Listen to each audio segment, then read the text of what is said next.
Olá, seja bem-vindo. Eu me chamo Tatiana Amaral, sou professora da Escola de Engenharia Civil e Ambiental e este é o Em Construção, o seu podcast sobre temáticas do curso de Engenharia Civil, um projeto da Escola de Engenharia Civil e Ambiental da Universidade Federal de Goiás.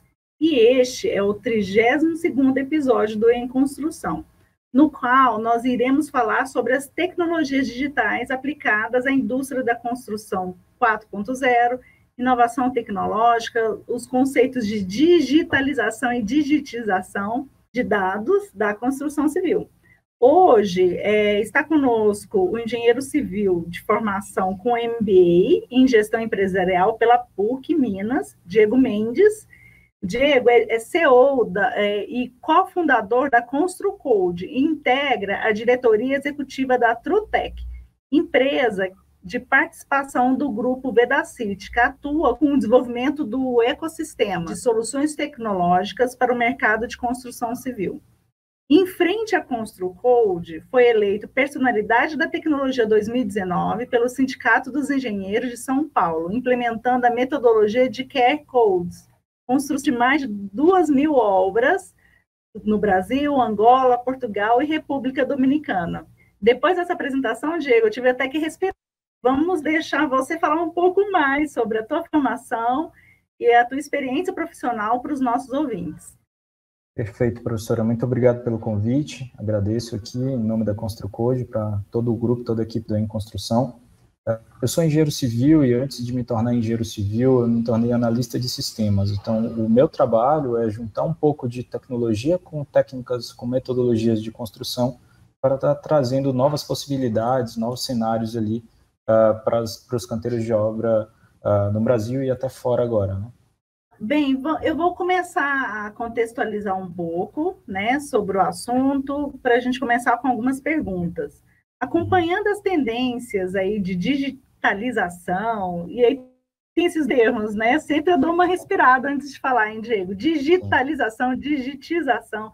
A indústria da construção espera solucionar problemas como de produtividade, que é baixa, né? Nós tivemos um crescimento pequeno, cresceu em de 1% nos últimos 20 anos, e essa tendência, né, que está relacionado muito à indústria 4.0, consiste no emprego de tecnologias que são integradas entre si para tentar gerenciar o trabalho de diversos profissionais envolvidos.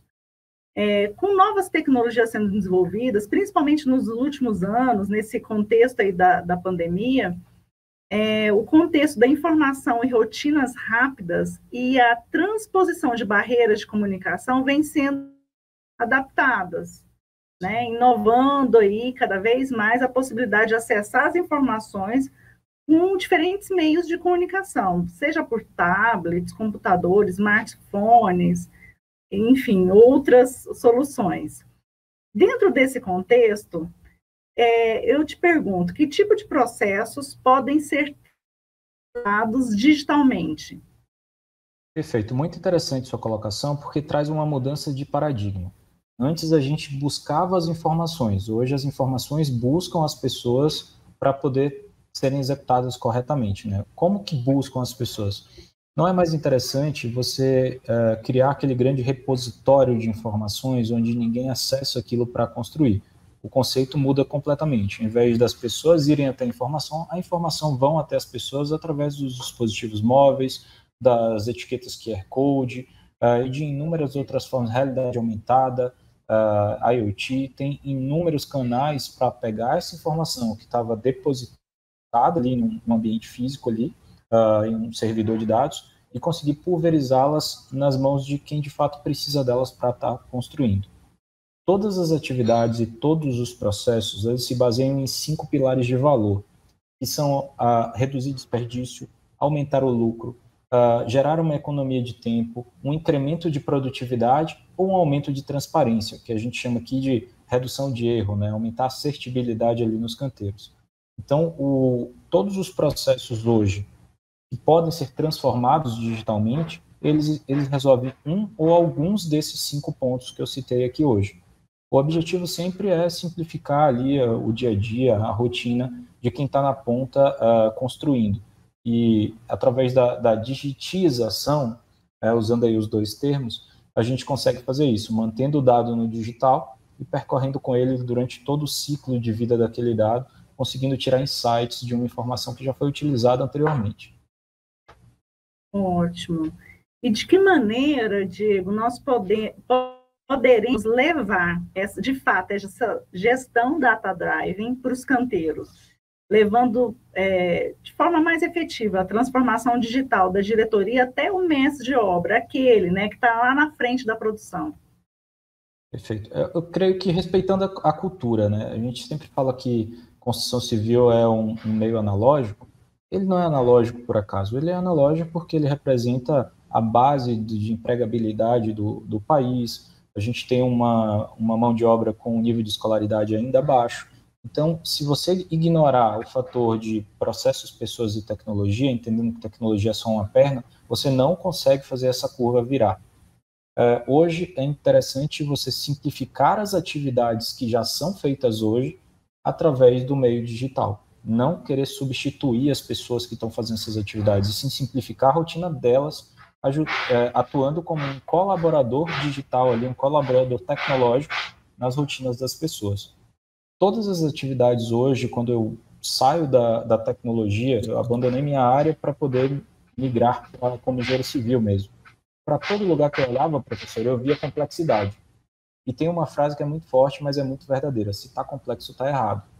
Tem alguma coisa que você está fazendo que poderia ter sido feito de uma forma mais clara, com mecanismos mais precisos ou mais práticos para estar desempenhando a mesma tarefa.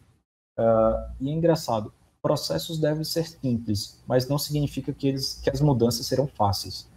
Mudar é um desafio para todo mundo, né? As pessoas, só de ouvir que vão ter que mudar o software que usa, mudar a forma que constrói, mudar o material que utilizam, elas criam uma barreira natural. Ter uma visão mais clara de que as mudanças de qual local as mudanças vão te propiciar estar, isso ajuda muito para motivar as pessoas em prol de uma transformação digital efetiva. Ótimo. Já que você comentou sobre, eu também, eu acho que seria interessante a gente explicar melhor, você pode nos explicar melhor sobre a diferença dos dois conceitos utilizados aí, que nós utilizamos, de digitalização e digitização? Perfeito. Digitalização é o que a gente fala muito por aí hoje e a gente entende como solução para os problemas e não é. Quando eu pego um livro e escaneio, por exemplo, eu gero um PDF daquele livro. Aquele arquivo está digitalizado. Eu tirei do meio analógico e trouxe para o meio digital. Se eu digitizo esse livro, é o que acontece quando eu coloco ele num Kindle, por exemplo, um dispositivo de leitura da Amazon. O que aconteceu? Todas as palavras e todas as informações que contidas naquele texto estão indexadas e eu consigo utilizar aquelas informações para entender quando que o usuário mais se interessou pela página, qual página que ele ficou mais tempo, qual termo que ele pediu uma tradução ali porque ele não entendeu o significado, quantos por cento da população entende ou não entende o significado de qual palavra. Assim eu trago inteligência para o processo. Então, a digitização significa você nascer com o dado no digital e permear com ele no digital durante todo o ciclo de vida do usuário. E fazer com que aquele dado gere mais dados. Eu consigo tirar relatórios sobre o livro que eu escrevi para saber se o nível de aceitação do meu público, do meu leitor sobre aquele livro é positivo ou negativo, se eu estou escrevendo com uma linguagem muito robusta, rebuscada, desculpe, ou se minha linguagem está clara, de acordo com o quê? Com o comportamento do usuário. O que a gente faz na ConstruCode, por exemplo, hoje, é um processo de digitização. Em vez de pegar aquele projeto de engenharia, escanear e colocar ele no ambiente digital para ser simplesmente acessado e lido, a gente mantém ele no digital, mas não só para ser consumido visualmente, mas a gente mapeia todo o comportamento de leitura dos usuários com aqueles projetos, identifica onde temos pontos críticos, quais são os projetos mais complexos, quais projetos estão gerando mais dúvidas, porque o lançamento de dúvidas é direto nos pontos do projeto. Assim, a gente consegue digitizar a experiência do usuário com a leitura de projetos. É muito diferente de simplesmente tirar uma foto de uma planta e entregar uma foto no WhatsApp para uma pessoa. Isso é digitalizar. Certo. Eu acho que no mercado hoje talvez nós estejamos utilizando os conceitos de forma equivocada. Assim, vale a pena aí essa revisão aí desses conceitos. Diego, eu gostaria de saber qual a sua opinião sobre quais são as tendências para 2020 para a gestão da produção nesse cenário de canteiros digitais, digitizados, mais inteligentes. De que maneira que a gente pode utilizar essas tendências a nosso favor?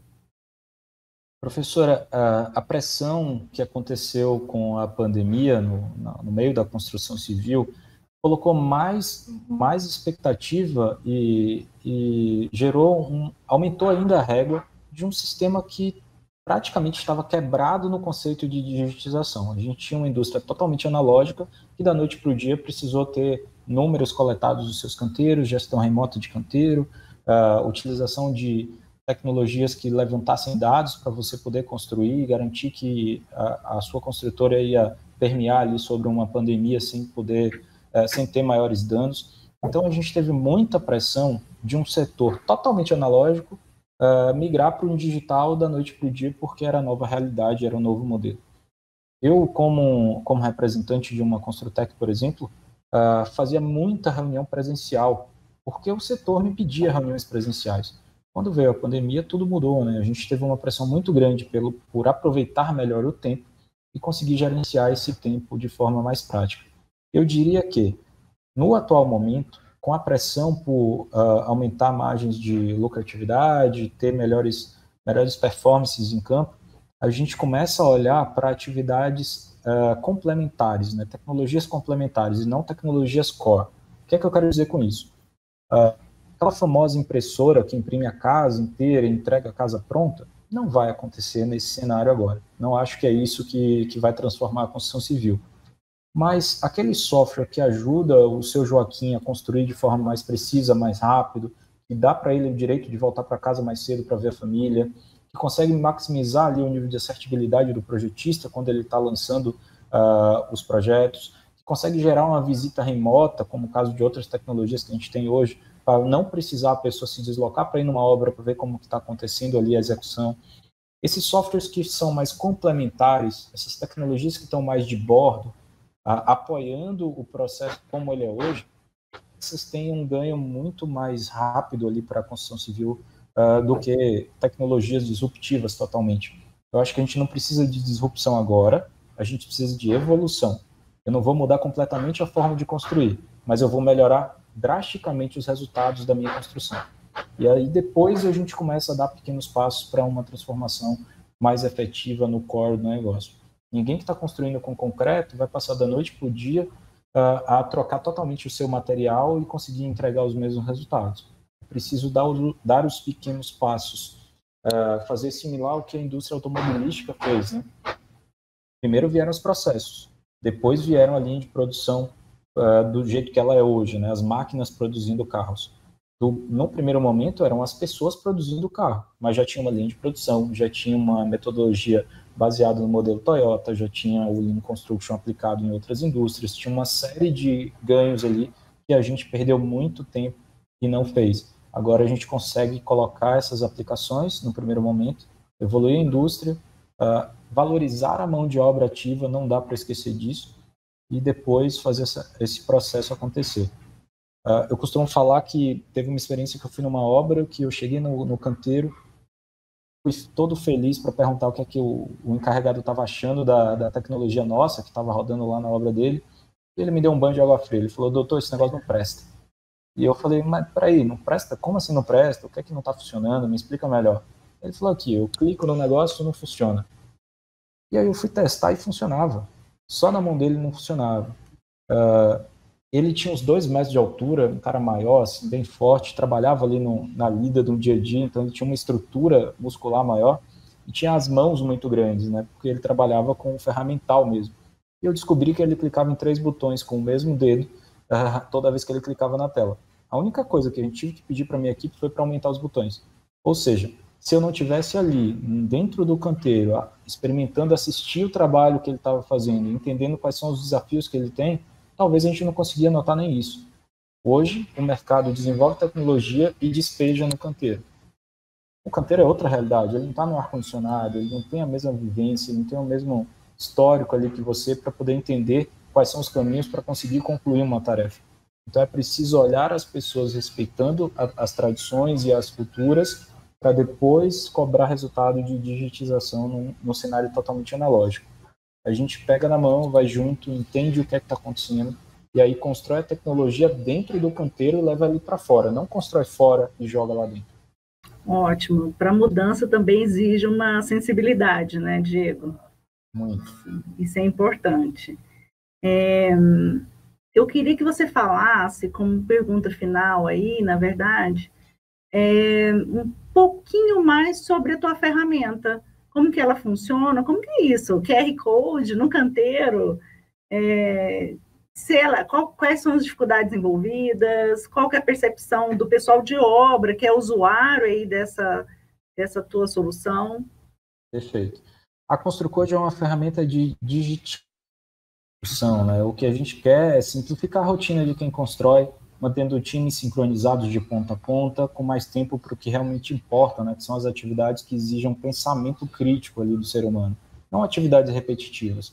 Imagine quantas vezes uma pessoa percorre, sobe e desce as escadas ali de um prédio para poder entregar projetos, ou quantas vezes você tem que pegar o telefone para ligar para um projetista para pedir a liberação de uma planta que já era para estar na obra. Todas essas atividades podem ser automatizadas. A ConstruCode trabalha com hiperautomatização. Então, o nosso objetivo é ter uma plataforma colaborativa de controle de documentos em nuvem, né, onde diferentes times se conectem diariamente, aumentando a produtividade e reduzindo em até 45% o custo operacional nas frentes de serviço. O objetivo é pegar todas as atividades que não agregam valor à profissão do indivíduo ali, automatizá-las e dar mais tempo para que ele foque em estratégia, para que ele foque, tirar um pouco ele do operacional e dar mais tático, estratégico, para que ele consiga trabalhar de forma mais efetiva e gere resultados muito melhores do que ele gera hoje. Excelente, não, muito bom. Olha, eu gostaria de passar a tarde toda, né, conversando com você, estou falando aí no marco temporal, né, talvez esse episódio esteja sendo escutado em outros horários, mas enfim. Gostaria de agradecer a tua participação nesse episódio e também a tua participação no evento de lançamento do podcast, que foi tão importante, um momento tão importante do podcast em construção, que foi um sucesso. O evento aí teve a participação de várias pessoas e contou com o apoio aí do CREA Goiás, da Solidez Desenvolvimento Urbano, da Arismar Topografia, Cetria, Globaltec e do Sindicato dos Engenheiros de Goiás, o SENG. Teve apoio também institucional da Agilin, do Sindicato da Indústria da Construção de Goiás e da Vieira Engenharia. E em breve, Diego, nós estaremos disponibilizando o evento em áudio e vídeo também, posteriormente, tanto do podcast em construção, quanto no canal do YouTube, para todos terem acesso a esse material. Agora eu vou deixar um espaço aberto para você dar uma mensagem final aos nossos ouvintes. Muito obrigado pelo convite, eu agradeço aí a atenção e a paciência de todos, né? Agradeço pelo convite para o evento presencial também, foi muito bom ver como o Goiânia está aberto ali a novas tecnologias, né? A gente acabou visitando várias obras, conhecendo algumas construtoras, alguns líderes de lá que chamaram bastante minha atenção pela abertura para inovar. Então eu fico muito feliz com o momento que a gente está vivendo e com o poder da voz de comunicadores como você, Tatiana, que conseguem levar um pouco dos novos horizontes que a gente pode estar levando para essas construtoras de uma forma muito simples. Eu acho que esse é o nosso papel. Hoje eu acabo falando aqui como líder da ConstruCode, mas convidando a todos a conhecer mais tecnologias construtivas. Não estou nem focando na tecnologia da ConstruCode, eu acho que o momento é outro. A gente tem que trazer o mercado para um mundo mais digital, para que com a transformação digital, os números, os indicadores e principalmente o nosso PIB da construção consiga evoluir de forma mais assertiva, de forma mais contundente, para que todos os outros mercados consigam acompanhar, né? Tem um ditado, um estudo que fala que, não é nem um ditado, é um estudo que afirma que o PIB da construção ele tem um valor de 1,4 sobre os outros PIBs. Se eu tenho mais estaleiros, eu aqueço um movimento de produção náutica. Se eu tenho mais portos e eu consigo aumentar ali a exportação do agro. Então, assim, na nossa mão está uma responsabilidade muito grande. Melhorar os indicadores do país como um todo. E eu acho que a gente não tem outro caminho para fazer isso que não aliando processos, pessoas e tecnologia. Obrigado pelo convite. Nós que agradecemos a tua participação. E para quem tiver interesse em saber um pouco mais sobre as inovações da construção, escutem o 29º episódio com o André Kinderé para falar sobre a aceleração das tecnologias digitais no canteiro. E mais uma vez, obrigada pela participação e você que nos ouviu até o momento, nos siga na nossa rede social, @emconstrução.ufg e no Instagram da nossa parceira, @lacoste.ufg. Nos vemos nos próximos episódios. Muito obrigada e até a próxima.